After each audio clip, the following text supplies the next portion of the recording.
Everyone, you are most welcome in my new video. तो इस video में मैंने ट्राउजर के लिए लाइनिंग की कटिंग तो कर ली है। अब हम करेंगे मेन फैब्रिक की कटिंग। अगर आपने ट्राउजर की कटिंग देखनी है तो उस वीडियो का लिंक इसी वीडियो के डिस्क्रिप्शन बॉक्स में आपको मिल जाएगा, वहां पर जाकर देख लीजिए। तो इस वीडियो में मेन टॉपिक है जो वो ये है, जिस भी ट्राउजर के बॉटम पर हमारी कढ़ाई आती है, ये एम्ब्रॉयडरी वाले जो हमारे बॉटम होते हैं, उन ट्राउजर को हमने कैसे कट करना है। तो सबसे पहले आपने लाइनिंग को कट कर लेना है। यहाँ पर मैंने लाइनिंग को कट कर लिया है बिल्कुल ट्राउजर के जैसे ही। अब इसी लाइनिंग को रखकर बॉर्डर वाली कटिंग कैसे करनी है हमने ट्राउजर की, वो देख लीजिए। यहाँ पर ये है हमारा मेन फैब्रिक। अब बॉर्डर किसी भी तरह से हमारे फैब्रिक के ऊपर दिया जा सकता है। यहाँ पर कुछ इस तरह से हमारे पिकॉक दिए हुए हैं, एक इस कॉर्नर पर और एक इस कॉर्नर पर। अब हम इसकी कटिंग कैसे करेंगे, सबसे पहले आपने इसको सेंटर से फोल्ड करना है और फोल्ड करने के बाद आपने देखना है कि जो हमारे पिकॉक हैं बिल्कुल सेंटर में आ रहे हैं कि नहीं। अब यहाँ पर मैंने इसको ऐसे सेंटर से फोल्ड कर लिया है और अब हम बैक में भी चेक करेंगे ऐसे उठा के, और ये भी चेक करेंगे कि हमारा बॉर्डर से मैच हो रहा है। ये हमारा बिल्कुल ही सेंटर में आ रहा है, इसलिए हम इसको कन्नी से ही फोल्ड कर लेंगे। लेकिन कई बार ये सेंटर से मैच नहीं करता। आपने क्या करना है, सबसे पहले जो आपकी एम्ब्रॉयडरी है उसको मैच करना है पीछे वाली एम्ब्रॉयडरी से। उसके बाद ये कपड़ा चाहे ज़्यादा निकले एक साइड या कम निकले, आपने उससे कोई लेना देना नहीं है। सबसे पहले हम यहाँ पर नीचे वाले बॉर्डर को मैच करेंगे और यहाँ पर पिन से उसको सिक्योर कर देंगे। यहाँ पर मैंने बॉल पिन लगा लिया है।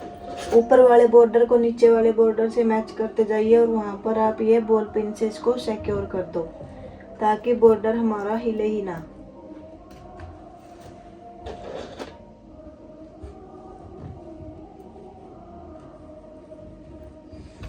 अब मैंने बॉर्डर पर पिन लगा दी। अब जो हमारी ये मेन एम्ब्रॉयडरी है यहाँ पर भी हम पिन लगा देंगे ताकि ये भी हमारी हिले ना। और बैक में आपने चेक भी कर लेना है। ये देखिए ये पिन मैंने यहाँ पर लगाई है, बिल्कुल एग्जैक्ट यहाँ पर आई है और इधर भी। अब हम सेकंड पिन इसकी यहाँ पर नेक में लगाते हैं और बैक में भी देखते हैं, ये नेक पर ही लगी है, देखिए बिल्कुल। तो अब हमारी एम्ब्रॉयडरी है जो बिल्कुल अच्छे से मैच हो चुकी है और बॉल पिन से ये सेट भी हो गई है। अब ये इधर उधर नहीं होएगी। उसके बाद जो ऊपर वाला फैब्रिक है, बाकी सारे फैब्रिक को, उसके बाद हमने इस पूरे फैब्रिक को फोल्ड कर लेना है। अब यहाँ पर हमने प्रेस लगाकर इसकी क्रीज लाइन बना लेनी है ताकि हमारा फैब्रिक बिल्कुल भी इधर से उधर ना हो।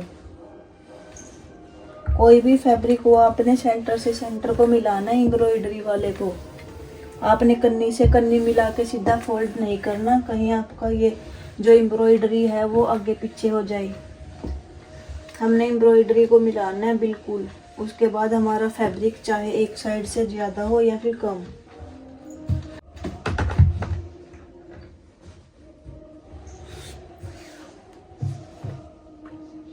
अब इतना करने के बाद आपने देखना है कि आपने लेंथ कितनी रखनी है। तो यहाँ पर मैंने लेंथ रखनी है 34। तो यहाँ पर हम बिल्कुल एम्ब्रॉयडरी से ही निशान को उठाएंगे क्योंकि फोल्डिंग के लिए इसके नीचे अलग से मार्जिन है। 34 रखनी है तो हम 34.5 पर लगाएंगे क्योंकि हाफ इंच हमारा ऊपर बेल्ट में जाएगा। तो ऐसे ही 34 पर हम इधर भी मार्किंग कर लेंगे 34.5 पर और उसको कर देंगे मार्किंग को सीधा। यहाँ से जो मार्किंग लगाई है यहाँ पर मैंने एक स्ट्रेट लाइन ड्रॉ कर लेनी है। उसके बाद हमने देखना है हमारे पिकॉक का सेंटर कहाँ पर है। यहाँ पर बिल्कुल इसके सेंटर से हमने उठाना है। इस साइड हमारा कितना दिया हुआ है 9.2 इंच, तो वैसे ही करते हैं हम यहाँ पर 9.2 इंच पर मार्किंग कर लेंगे।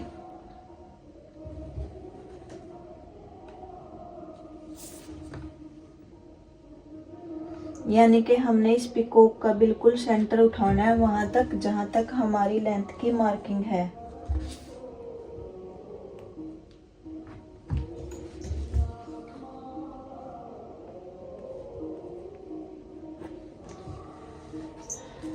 तो यहाँ पर ये हमारा एग्जैक्ट सेंटर है बिल्कुल।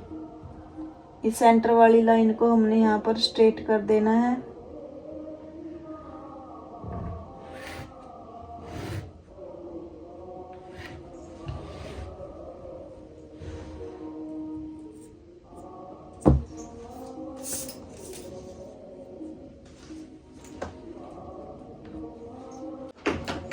अब देखिए हमने इसका सेंटर बनाया। इस साइड में हमारा कितना ज़्यादा फैब्रिक है और इस साइड में बिल्कुल ही कम है। आपने इसका सेंटर यहाँ से नहीं बना देना, आपने एम्ब्रॉयडरी के सेंटर से बनाना जहाँ से हमारी एम्ब्रॉयडरी उठती है। तो इसकी यहाँ पर पिकॉक की जो पूंछ है यहाँ से आप इसका सेंटर उठा सकते हो या फिर इसकी नेक से उठा सकते हो। नेक से उठाओगे तो थोड़ा साइड में जाएगा और यहाँ पर इसकी एंडिंग पॉइंट से उठाओगे तो थोड़ा इधर को आएगा क्योंकि इसकी नेक थोड़ी उस साइड में है। अब हम इस पर फ्रंट रख के देखेंगे। तो ये हमारी लाइनिंग का है फ्रंट पार्ट। ये हमारा ऊंचा कटा हुआ है क्योंकि लाइनिंग बहुत ही कम थी। इसमें हम नीचे लाइनिंग में और ज्वाइंट लगाएंगे, हालांकि एक ज्वाइंट इसमें पहले भी लगा हुआ है। ये बहुत ही कम फैब्रिक था। उसके बाद हमने जो ये वाली लाइन है हमारी हिप वाली साइड से यहाँ पर क्रोच एरिया तक, इसका हमने सेंटर देख लेना है कि सेंटर कितना है हमारा। यहाँ से हमने इसको यहाँ तक नापा, ये है हमारा 12.6। इसको हाफ में फोल्ड कर लेंगे। फोल्ड किया तो हमारा सेंटर आया यहाँ पर।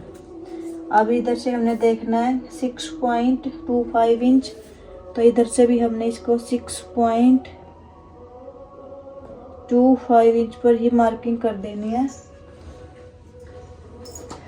और इस लाइन को कर लेना है बिल्कुल सीधा। और इस लाइन को हमने नीचे वाली लाइन तक बिल्कुल स्ट्रेट ड्रॉ कर लेना है। ये हमारी सेंटर की लाइन है। इसका जो सेंटर है और फ्रंट पार्ट का जो सेंटर है, सेंटर से सेंटर को मिलाना है। ऐसे देखिए, सेंटर से सेंटर को मिला लिया। अब नीचे वाले सेंटर को भी सेंटर से मिलाएंगे। अब हमारा नीचे वाला सेंटर जो है वो ये है। देखिए, ये हमारी लाइनिंग थोड़ी ऊंची है क्योंकि ये कम पड़ गई थी। अब हमने नीचे भी सेंटर से सेंटर को मिला लिया और ऊपर भी सेंटर से सेंटर को मिला लिया।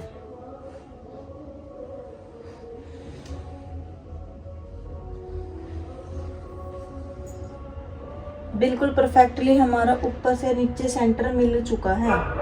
जैसे हमारा ऊपर से नीचे मिलेगा तो ऐसे हमने एक बार बीच में भी इसको पलट के चेक कर लेना है कि बीच में हमारा सेंटर एग्जैक्ट मिला है कि नहीं। यहाँ पर हम ये बॉल पिन लगा देंगे ताकि पता चल सके। उसके बाद इसको पलटेंगे तो यहाँ पर एग्जैक्ट हमारे सेंटर में ही जो पिन है वो लगी हुई है बिल्कुल। ऐसे करते हुए हम कई जगह पर इसको चेक कर लेंगे।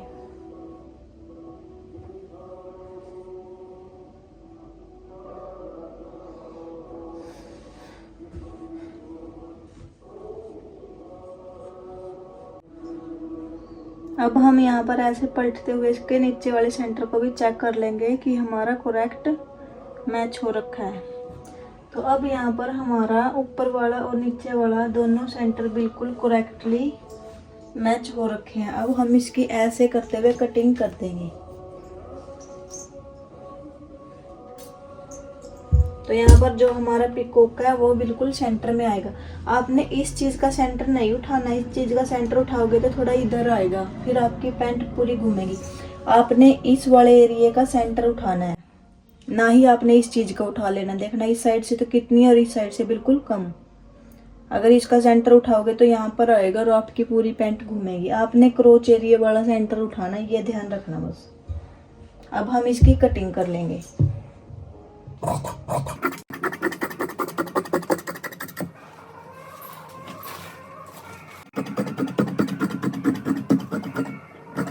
करना है, जो ये हमारी सेंटर वाली लाइन है यहाँ पर हमने कट लगा देने हैं, मेन फैब्रिक के भी और जो लाइनिंग है उसके साथ करते हुए।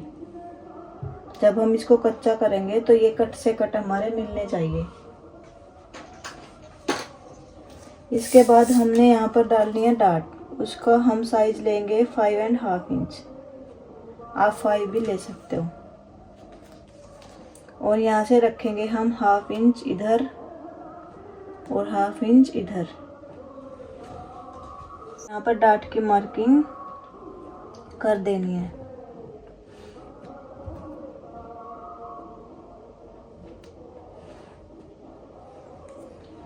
इसी लाइन पर हमारी डाट डलती है। इसी मार्किंग को हम बैक में भी उठा लेंगे।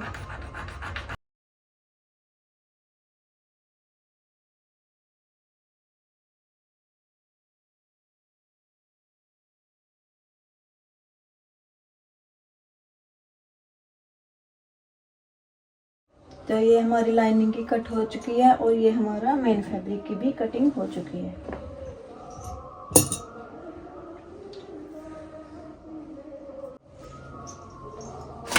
अब हम इसके बैक पार्ट की कटिंग करेंगे। बैक पार्ट की कटिंग के लिए यहाँ पर मैंने फैब्रिक को सेंटर से फोल्ड कर लिया है। अब हमने इसमें भी वही चीज चेक करनी है। तो अब हमने देखना है जो हमारा फ्रंट पार्ट का ये वाला क्रोच एरिया वाला सेंटर था वो कितने पर था। ये था हमारा 6.15। तो अब हमने यहाँ पर भी 6.15 पर ही इसका सेंटर बनाना है। देखिए ऐसे 6.25 पर हमारा सेंटर बनेगा। हमारा जो सेंटर था फ्रंट का वो है 12.5। तो यहाँ पर हमने मार्किंग करनी है 12.5 पर। ये हमारा सेंटर था फ्रंट का 12.5। जो हमारा क्रोच एरिया था फ्रंट पार्ट का वो था 12.5, फिर हमने उसका हाफ किया था। तो ये आपने ध्यान रखना, जो भी आपका फ्रंट का क्रोच एरिया हो आपने वही उठाना है।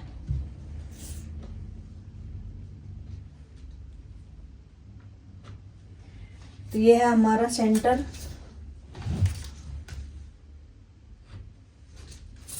अब हमने यहाँ पर लेनी है लेंथ। एक बार हम नीचे से जो अनइक्वल है उसको इक्वल कर देते हैं।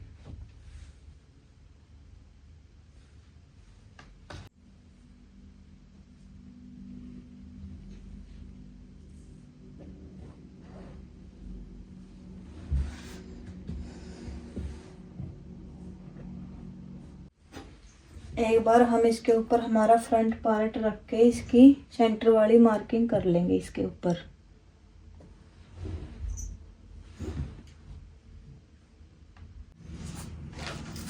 तो यहाँ से हाफ में हमने अपनी मार्किंग देखनी है। ये आएगी हमारी 6.2।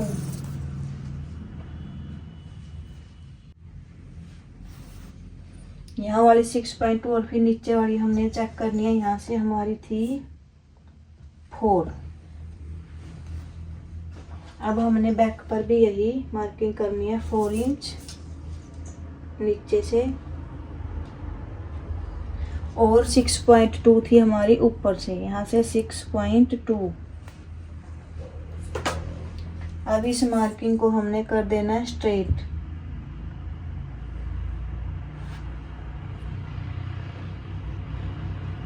हमने बैक में भी वैसे ही सेम करना है। फ्रंट वाली जो हमने ये सेंटर लाइन ली है इससे हमने इस मार्किंग को मैच करना है। ऐसे रख दिया। अब हमने नीचे वाली मार्किंग को भी नीचे वाली मार्किंग के साथ मैच करना है। ये है हमारी नीचे वाली लाइन।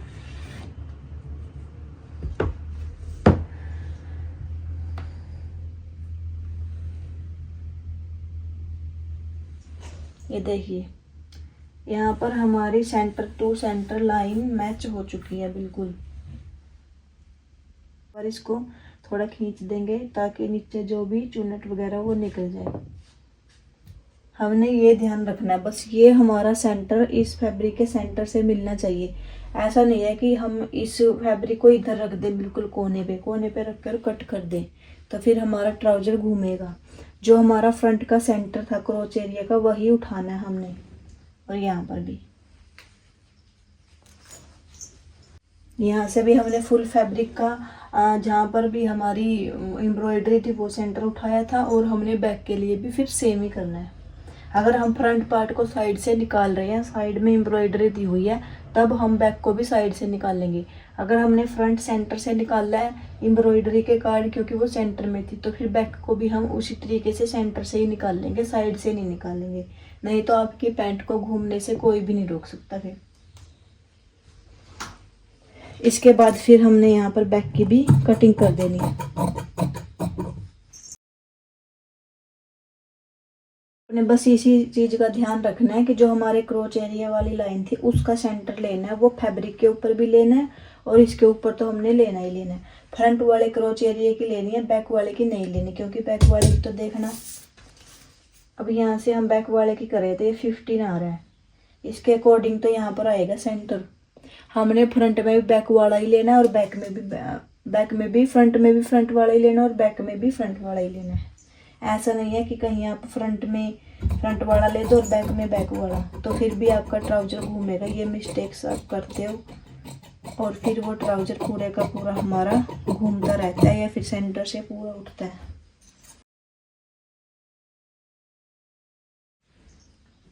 अब हमने यहाँ पर भी सेंटर में कट लगा लेना है।